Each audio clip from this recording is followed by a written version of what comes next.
Assalamualaikum warahmatullahi wabarakatuh. Perang Yamamah, pertempuran Abu Bakar melawan Nabi palsu. Perang Yamamah adalah pertempuran yang terjadi pada masa pemerintahan Khulafaur Rasyidin, tepatnya pada 632 Masehi atau 12 Hijriah. Pertempuran yang terjadi di Yamamah, sekarang termasuk Arab Saudi, ini melibatkan pasukan Abu Bakar As-Siddiq melawan orang-orang murtad. Perang Yamamah dipimpin oleh 3 sahabat, yaitu Ikrimah bin Abi Jahal, Syarhabil bin Hasanah dan Khalid bin Al-Walid.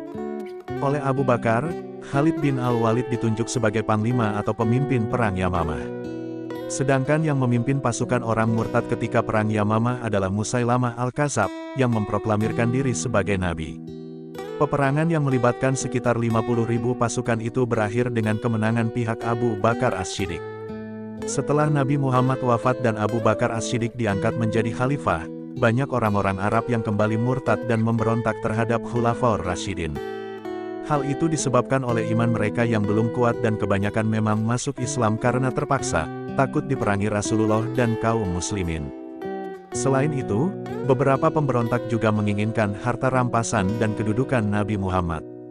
Abu Bakar kemudian memerangi orang-orang murtad di berbagai wilayah, termasuk di Yamamah, dan mengirimkan pasukan untuk memerangi Musailamah Al-Kadzab, yang mengaku sebagai nabi.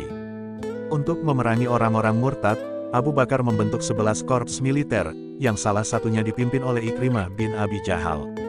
Ikrimah bin Abi Jahal kemudian diperintah untuk melakukan kontak dengan pasukan Musailamah di Yamamah, tetapi tidak terlibat pertempuran sampai bantuan Syarhabil bin Hasanah datang karena kekuatannya jauh lebih sedikit.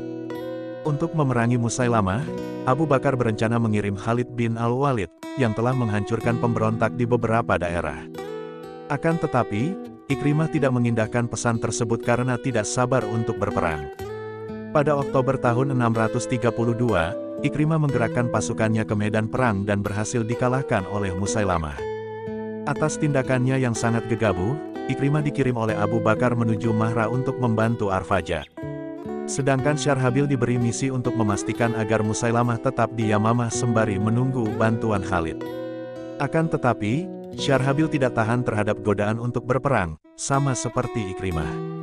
Alhasil, pasukannya pun dapat dikalahkan oleh Musailamah.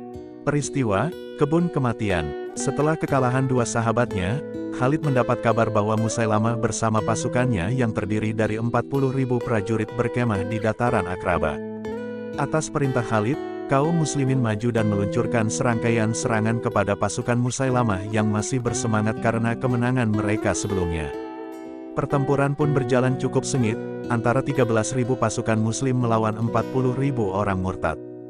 Namun, setelah serangan kedua, hanya sekitar seperempat dari pasukan Musailamah yang tetap dalam kondisi siap tempur. Sisa pasukan tersebut kemudian berlindung di sebuah kebun yang dikelilingi pagar sangat rapat. Al-Bara bin Malik segera meminta rekan-rekannya untuk membantunya memanjat tembok, agar dapat membuka gerbang dan memberi jalan bagi pasukan muslim untuk masuk. Upaya Al-Bara pun berhasil, dan kaum muslim menyerbu kebun yang berisi sekitar 7.000 pemberontak, termasuk Musailamah. Pada akhirnya, pasukan muslimin berhasil meraih kemenangan setelah Musailamah terbunuh di dalam kebun.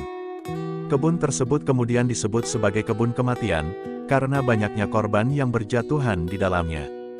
Pengaruh Perang Yamamah. Perang Yamamah memakan korban sangat banyak. Lebih dari 1.200 orang Islam gugur, termasuk 400 orang Muhajirin dan Ansar, para penghafal Al-Quran. Sedangkan dari pihak Musailamah Al-Kadzab, korban jiwa mencapai 20.000 orang. Hal ini kemudian meninggalkan persoalan serius, karena sekitar 70 korban yang jatuh berasal dari kalangan penghafal Al-Quran. Umar bin Khattab pun merasa resah, karena pada masa itu Al-Quran masih menyebar di kalangan sahabat.